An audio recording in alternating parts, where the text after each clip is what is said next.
Olá, hoje eu trouxe para vocês um resuminho dessa revisão que eu li sobre fatores nutricionais e câncer de mama, focando os aspectos tanto de prevenção como tratamento e uma questão que às vezes a gente acaba não encontrando tanta evidência, que são os fatores nutricionais ligados à recorrência do câncer de mama. São autores italianos que levantaram a revisão da literatura dos últimos 10 anos. É um artigo bem interessante, está disponível na Nutrients agora em 2019. Eu acho que alguns pontos são bem claros quando a gente fala em prevenção e câncer no geral e também câncer de mama, mas durante o tratamento e pensando na recorrência, eu acho que são aspectos que a gente ainda pode trabalhar e conhecer mais. Então, eu trouxe aqui no sentido de dividir com vocês, e se vocês também conhecem, vocês me contem depois o que vocês já trabalham nesse sentido. Dividindo aqui a apresentação, a gente pode falar do sobrevivente rapidinho de câncer de mama. Eu achei interessante trazer que o risco aumentado para a recorrência da doença, ele ocorre mesmo após 20 anos do diagnóstico inicial.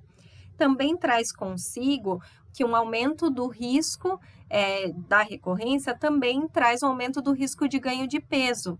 E aquelas mulheres que são tratadas com terapias mais citotóxicas, né, como a quimioterapia, por exemplo, elas têm risco maior de ganhar peso, até 65%, quando comparado a outros tratamentos, como a radioterapia ou uma terapia hormonal. Também elas têm um aumento do risco de desenvolver ao longo da vida comorbidades como as doenças cardiovasculares e desordens metabólicas. Com relação à incidência, tem 8 pontos que os autores destacam. Aqui eu trouxe 3, mas aqui embaixo vocês podem ler o resuminho que eu fiz também dos demais pontos.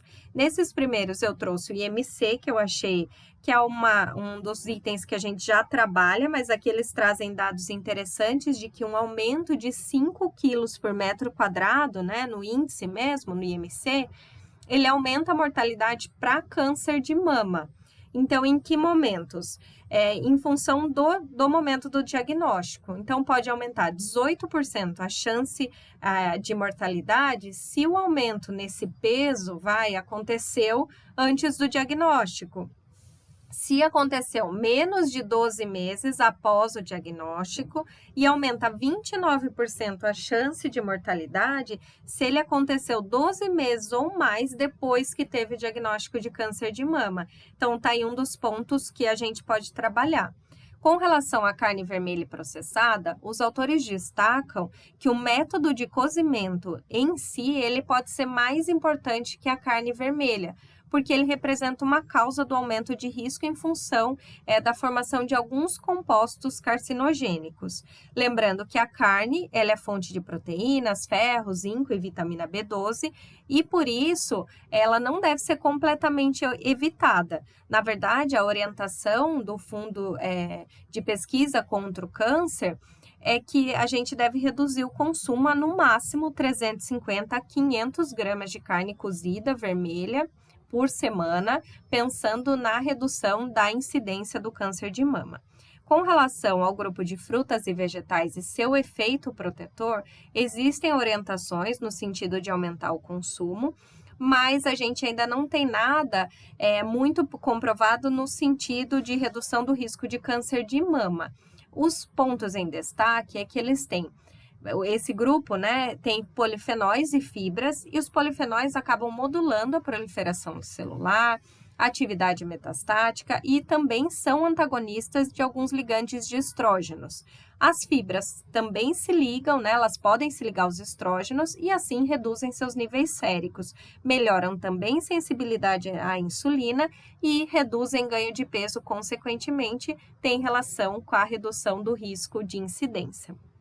Mas aqui embaixo eu continuo o resuminho para vocês. E agora falando durante o tratamento, eles destacam 4 pontos: ômega 3, chá verde, vitaminas e minerais e jejum. Para o ômega 3, eles falam que provavelmente muito em breve a gente vai usar como adjuvante na quimio e na rádio, porque tem já vários estudos falando de melhora da qualidade de vida desse paciente. mas os estudos ainda mostram, eles trazem alguns estudos interessantes, porém muito pequenos, mas que falam de variações desde 1,8 gramas de DHA a 4 gramas da junção de EPA e DHA por dia para pensar em alguma ação, ou em sobrevida livre da doença, ou inibição de reabsorção óssea. Com relação ao chá verde, as evidências são insuficientes.